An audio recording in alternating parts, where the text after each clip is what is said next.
ஓம் சர்வகன்யாகி வித்யகி நாககன்யாகி தீமகி தன்னோ நந்தியாகி பிரசோதயா. நாககன்னி வா, என் முன்னாடி வா.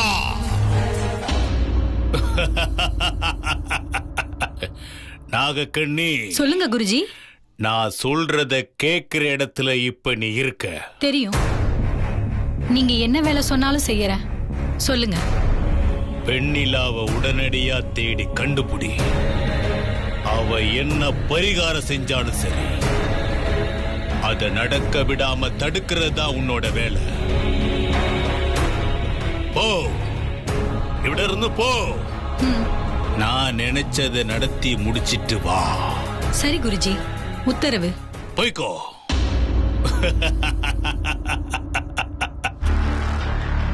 வெண்ணிலா, நீ நினைக்கிறது நடக்கவே நடக்காது. அந்த கருப்பண்ணசாமிய மறுபடியும் மனுஷனா வரவிடவே மாட்டேன். அவன் கல்லாதான் இருக்கணும்.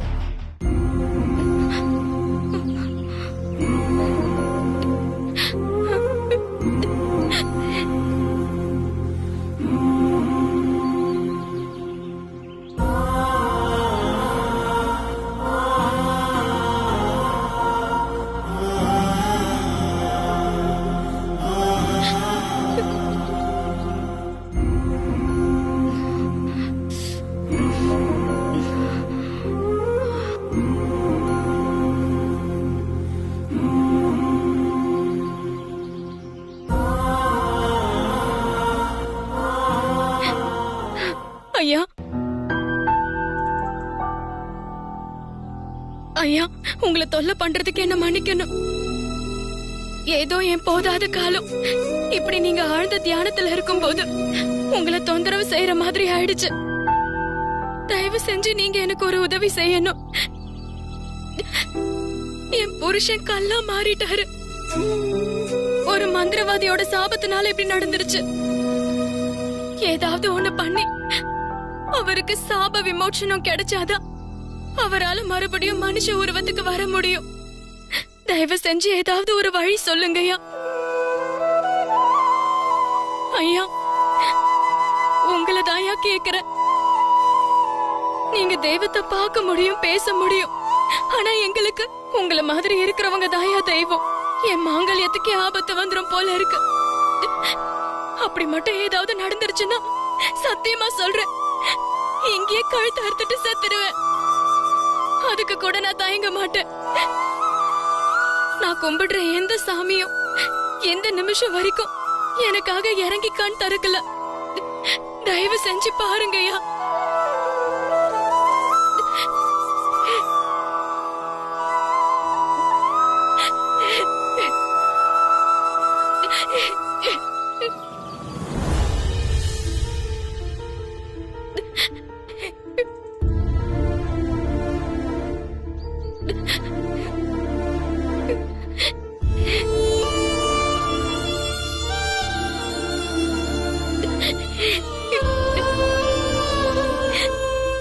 உனக்கு வந்திருக்கிற சோதனை சாதாரணமானது இல்லை.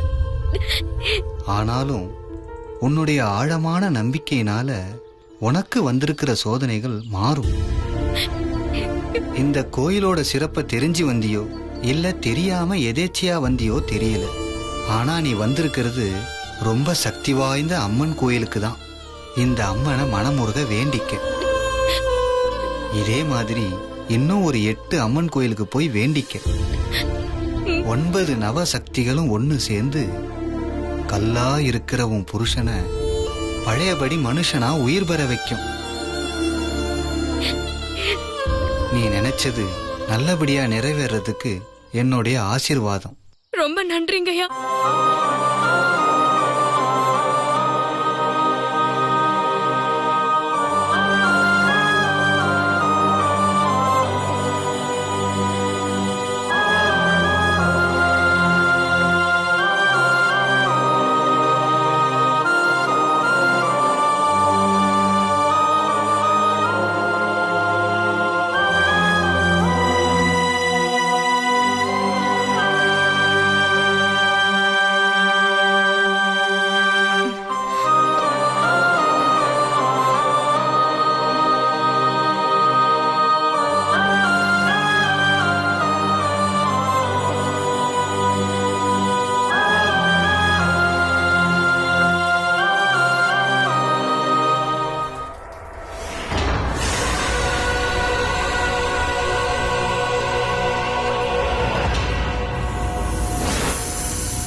முத்தமாமா சிலைய பாம்பு சுத்தி இருக்கே. இப்ப என்ன பண்ணட்டும்? அம்மா நாகராணி, இது என் புருஷன். ஒரு மந்திரவாதி அநியாயமா என் புருஷனை கல்லா மாத்திட்டான். என் புருஷன் பழைய நிலைமைக்கு மாறணும். அதுக்கு நான் இந்த சிலையை எடுத்துட்டு போய் அம்மன் சன்னதியில வச்சு வேண்டணும். தயவு செஞ்சு வழி விடு, உனக்கு கெஞ்சி கேட்டுக்கிறேன். எப்படி படம் எடுத்து நிக்குது பாரு. ஐயோ நாகம்மா, ஏன் இப்படி என்ன சோதிக்கிற? தயவு செஞ்சு எனக்கு வழி விடு. எனக்கு என் புருஷன் சிலை வேணும்.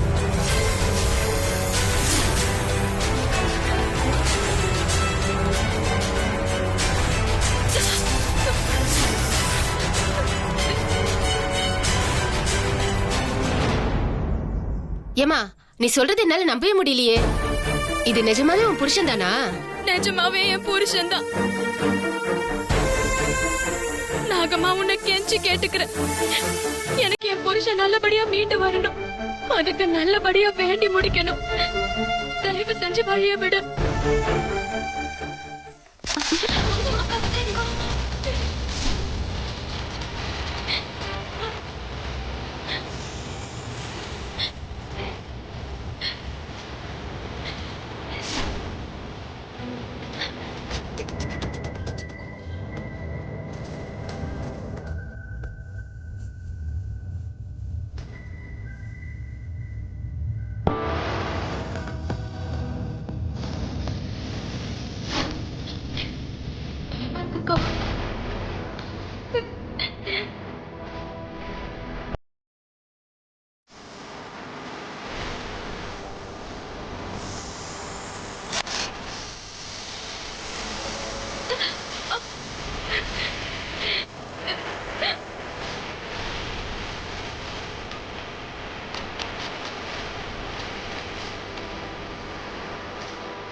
இங்க பாரு நாகம்மா, தயவு செஞ்சு என் மாமாவை விட்டுட்டு போயிடு.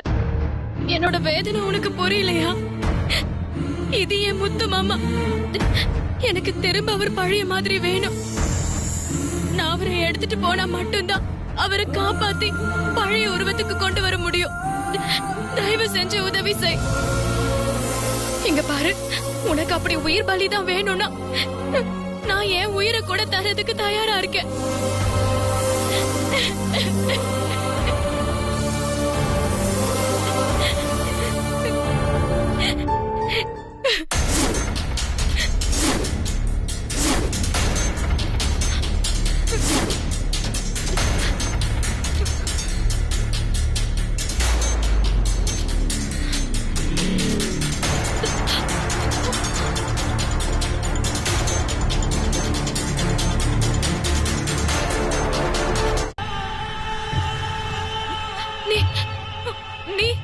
நான் தான் நாகக்கண்ணி.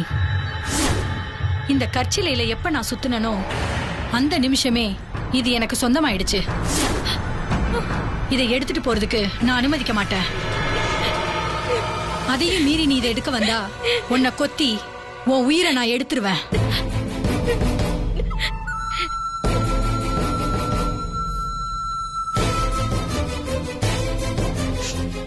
சரி, உனக்கு ஏன் உயிர் தானே வேணும், நான் கண்டிப்பா தரேன். ஆனா என் முத்து மாமாவை எப்படியாவது தெய்வத்துக்கிட்ட வேண்டி அவரை பழையபடி மனுஷனா மாத்தணும். என் குழந்தை ருத்ராவுக்கு அப்பா வேணும். அப்பா அம்மா 2 பேரும் இல்லாம போயிட்டா அவ அனாதையா நிப்பா. அதனால அதுக்கப்புறம் நான் உன்னை தேடி வரேன். நிச்சயமா வரேன். நான் தேடி வந்ததுக்கு அப்புறம் நீ என்ன வேணாலும் செஞ்சுக்கோ. நான் வராம போயிடுவேன்னு சந்தேகப்பட வேண்டாம். வருவேன். இங்க பாரு நாகம்மா, என் மாங்கல்யத்தை காப்பாத்துறதுக்காக தான் இவ்ளோ போராட்டமும். நான் இந்த மாங்கல்யத்து மேல சத்தியமா சொல்றேன், நான் நிச்சயமா உன்னை தேடி வருவேன். அதுல எந்த மாற்றமும் இல்ல. அப்படியா சொல்ற? சத்தியம், என் மாங்கல்யத்து மேல சத்தியம்.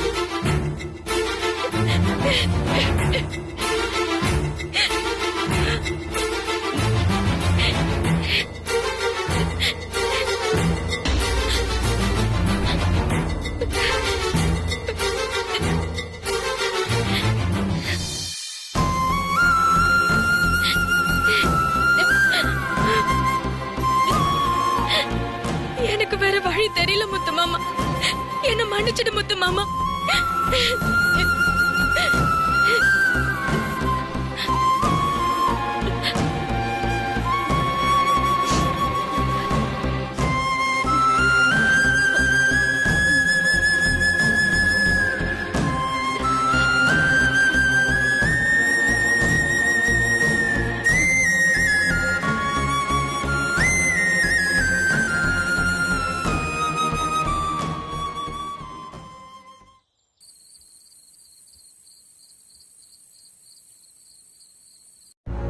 உக்கார் ஸ்வேதா, உக்கார்.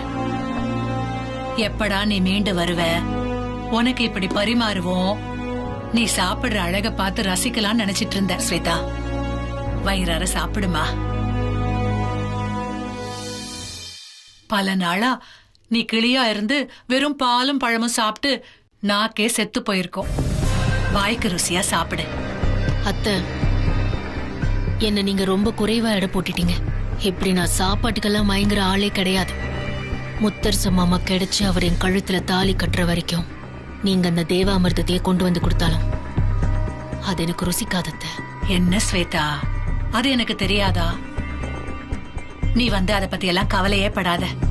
முத்தரசனை மீட்கிற கல்லு உன்கிட்ட தான் இருக்கு. அது உன் கையில இருக்கிற வரைக்கும் கண்டிப்பா முத்தரசன் உனக்கு தான். அதுல எந்த மாற்றமும் இல்ல. அதுல எனக்கு நம்பிக்கை இருக்காத்த. ஆனா எங்களுக்கு நடக்க போற கல்யாணத்தை கெடுக்கிற ஒரே ஒரு விஷயம் இந்த வீட்லயே உயிரோட இருக்கு. அதுதான் என்ன உறுத்துக்கிட்டே இருக்க.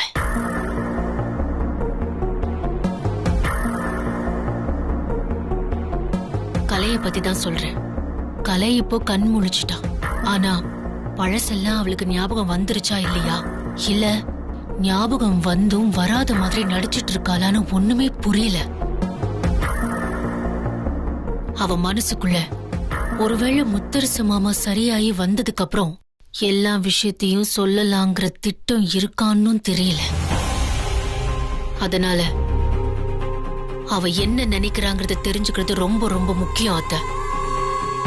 ஸ்வேதா, நீ எதை பத்தி சொல்றேன்னு எனக்கு ஒண்ணும் புரியலையே. என்ன நீ புரியலங்கிறீங்க? சித்ராவோட சாவுக்கு நீங்க தான் காரணங்கிற ரகசியம் அவளுக்கு சித்ராவோட அம்மா மூலமா தெரிஞ்சுதான் இருக்கு. அத அவ வெளிப்படுத்தினா அது கல்யாணத்துக்கு தடையா வந்துரும்ல. எல்லாரும் ஜெயிலுக்கு போய் கம்பி என்னன்னா அப்புறம் கல்யாணம் எங்க இருந்து நடக்கும்?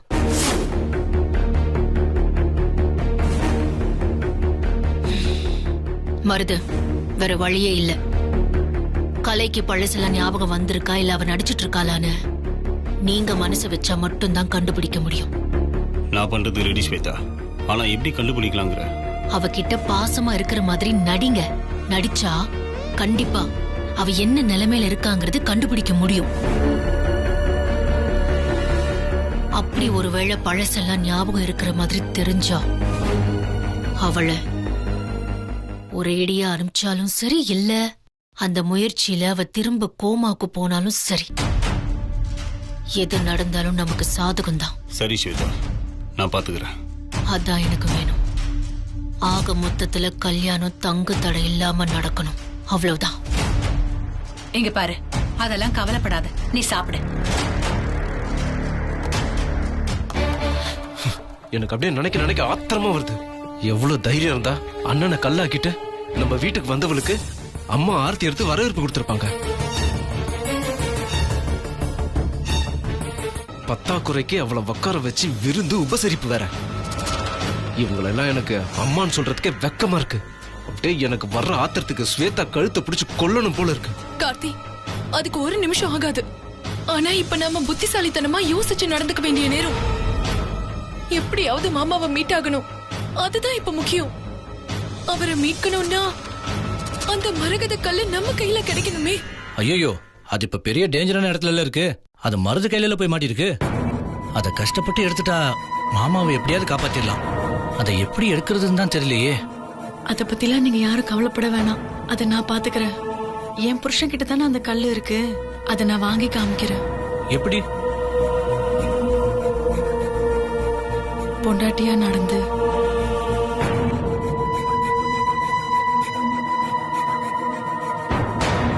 அந்த கல்ல கல்லை மீட்டு எடுத்துட்டு வந்து உங்க கையில கொடுக்கறது என்னோட பொறுப்பு. கண்டிப்பா கொண்டு வருவேன். அதுல எந்த மாற்றமும் இல்ல. சூப்பர்க்கா.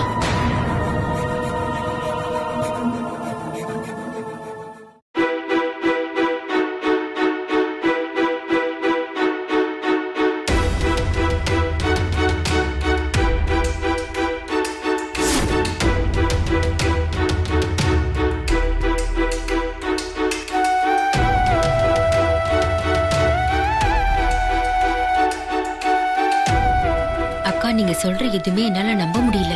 அதே சமயம் ஒரு பொண்ணு கற்சலையா மாறின தான் புருஷனை மறுபடியும் மனுஷனா மாத்துறதுக்காக உப்பு பரிகாரம் செய்ய போறத நினைக்கும் போது இந்த காலத்துல இப்படி எல்லாம் நடக்குமான்னு ஒரே ஆச்சரியமா இருக்கு.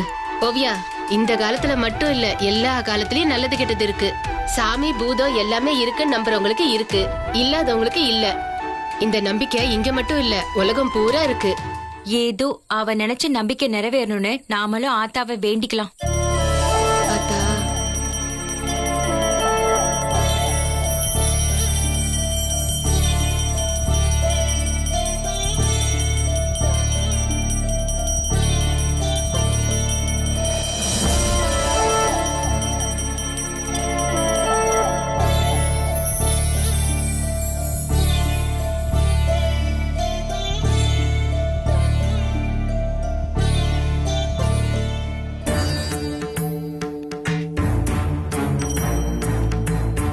இங்க பாருமா, கவலைப்படாத.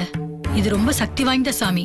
நீ மனசுல நினைச்சு வேண்டி வந்தத இந்த ஆத்தா நிச்சயமா நடத்தி காட்டுவா.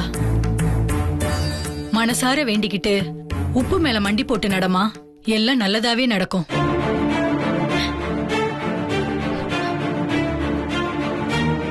அதான் எந்த தப்பும் செய்யாத என் முத்து மாமாவை தப்பு செஞ்சிட்டு இருக்கவங்க கல்லா மாத்திட்டாங்க. நீ காப்பாத்துவாங்கிற நம்பிக்கையில தான் அவங்க கிட்ட சவால் வெட்டிட்டு என் புருஷனை தூக்கிட்டு வந்திருக்கேன். நல்லபடியா நடத்தி கொடுத்துருமா. இந்த ஒரு உப்பு பாதை இல்ல, இன்னும் எத்தனை உப்பு பாதையில வேணாலும் முட்டி போட்டு நான் நடக்கிறேன். என் உயிரியே வேணாலும் கொடுக்கிறேன். மறுபடியும் என் முத்து மாமா பழையபடி மனுஷ உருவத்துக்கு மாறணும். அதுக்கு நீதான் ஆத்தா உதவணும்.